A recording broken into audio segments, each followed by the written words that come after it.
နံပါတ်9ကတော့ physical evidence လို့ခေါ်တယ်ရောက်ပိုက်ဆိုင်ရာအသွင်ပြင်နေဖြစ်ပါတယ်ရောက်ပိုက်ဆိုင်ရာအသွင်ဒီအင်အားနေပြီးဆရာအိမ်ပဲထားလိုက်ဆရာရဲ့အိမ်တကားမကြီးအဲ့မှာဒီလူကအယောသမားပဲထားလိုက်ဒီအယောသမားရဲ့ပုံကြည့်လိုက်ပါဆရာတို့ဘယ်လိုဖြစ်နေလဲဒီအယောသမားရဲ့ပုံကြည့်လိုက်တက်တူတွေထိုးထားတယ်နော်တက်တူတွေလည်းလက်တင်မှာဒီလိုမျိုးဖြစ်နေတယ်ဒီဘက်ကပုံလေးကြည့်လိုက်ပါ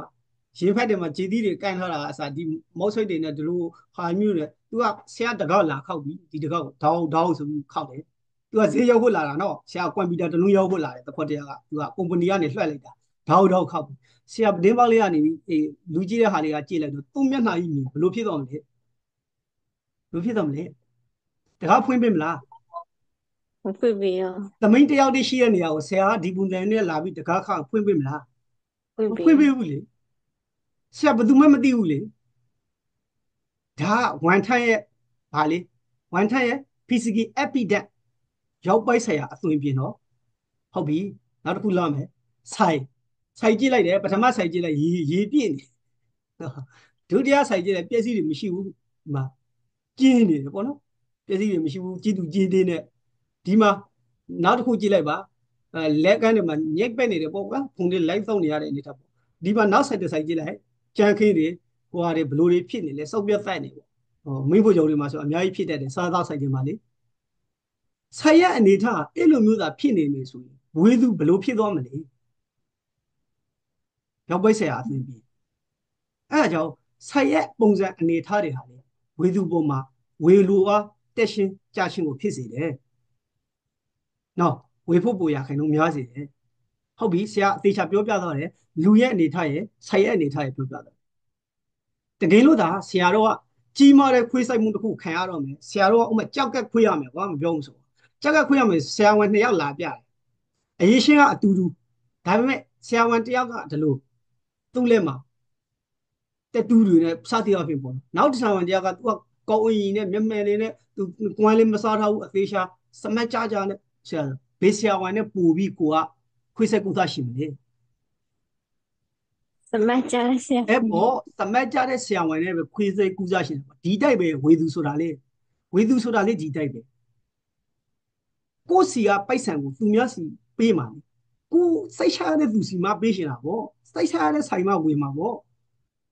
အဲ့ဆိုတော့ဆရာဒီ point နဲ့ရှင်းလိုက်တော့အသေးချာကျင်းသွားမှာပါသမီးတို့ဒီ point လေးနဲ့ဆိုတော့အဲ့ဒီ physical evidence ကိုဆရာတို့၅ချက်နဲ့ပဲမှတ်ပါအာယုံ၅ပါးပေါ့အာယုံ၅ပါးနဲ့တွေ့မှတ်မယ်ဒီဆရာတို့အာယုံ၅ပါးရှိတယ်မလားအမြင်ရယ်အနက်ရယ်အသံရယ်အရသာရယ်အထိတွေ့ရယ်အဲ့မှာဆရာဒီမှာ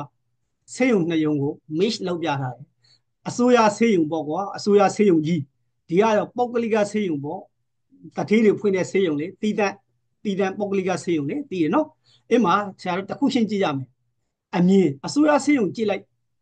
မြင်တဲ့အမြင်ကဘာဖြစ်လဲ quantity တွေနဲ့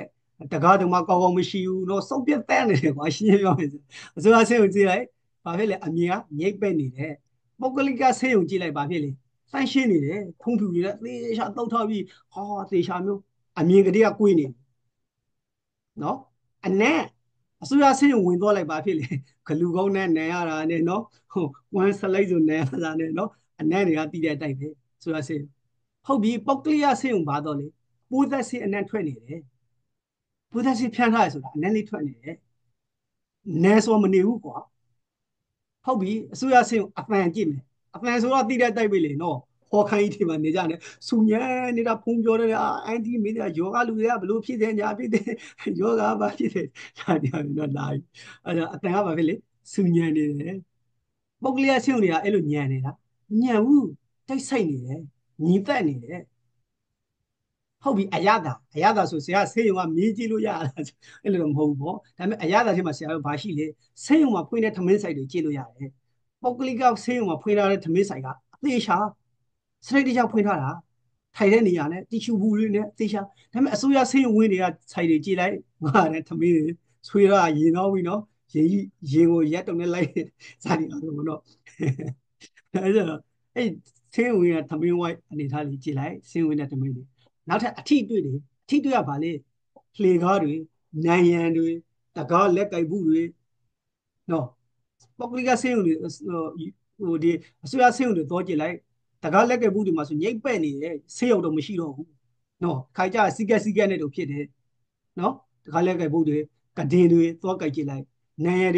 ကြည့်လိုက်လေမှီလို့မရဘူးအိမ်တွေမှာကုန်စွမ်းကုန်တာဒါပေမဲ့ပုဂ္ဂလိကဆေးရုံကြတော့လက်ကိုက်တွေကစတန့်ရှင်းနေတယ်ဓာတ်လကားတွေကစတန့်ရှင်းနေတယ်နန်းရည်တွေလည်းအသေးချာတန့်ရှင်းနေတယ်ဆရာခွေးပြတာငါးချက်နဲ့ပဲကြည့်မယ် physical evidence ကိုအမြင်ကောက်လားအနံ့ကောက်လားအသံကောက်လားအရသာကောက်လားအထိတစ်ကောက်လားအဲ့ငါးချက်နဲ့အဲ့ငါးချက်နဲ့ mix လုပ်ရမယ်ဘာနဲ့ mix လုပ်ရမလဲ competitor နဲ့ mix လုပ်ရမယ်မူးမြစ်တာဆေးဆိုင်နဲ့မူးမြစ်တာဆေးဆိုင်ကအစိုးရဆေးဆိုင်ဖြစ်နေလားပောက်ကလေးကဆေးဆိုင်ဖြစ်နေလားနန်နေလားအရသာဘယ်လိုရှိနေကိုယ့်ကိုသိအောင်လုပ်ပါဆန်ဒေးလာလေးဒီတိုင်းပဲဖော်ရေးပါလေးဒီတိုင်းပဲနော်အဲ့ဆိုရောက်ပိုက်ဆိုင်ရာအသွင်ပြင်မှာဒီငါးချက်နဲ့ဆရာတို့သွားမယ်ရှာရှင်းပြတာတွေ့နော်အဲ့ဆိုတော့ပိုကောက်အောင်လောက်ထားရမယ် competitor ထက်ဒီငါးချက်ဟာတာကိုစာနေဖို့လိုတယ်ကို့မှာနန်စော်နေလာမှာမဟုတ်ဘူးကို့မှာညိတ်ပဲ့နေလာမှာမဟုတ်ဘူးကို့ဆိုင်လာရေစူညံနေလေလာမှာမဟုတ်ဘူးနော်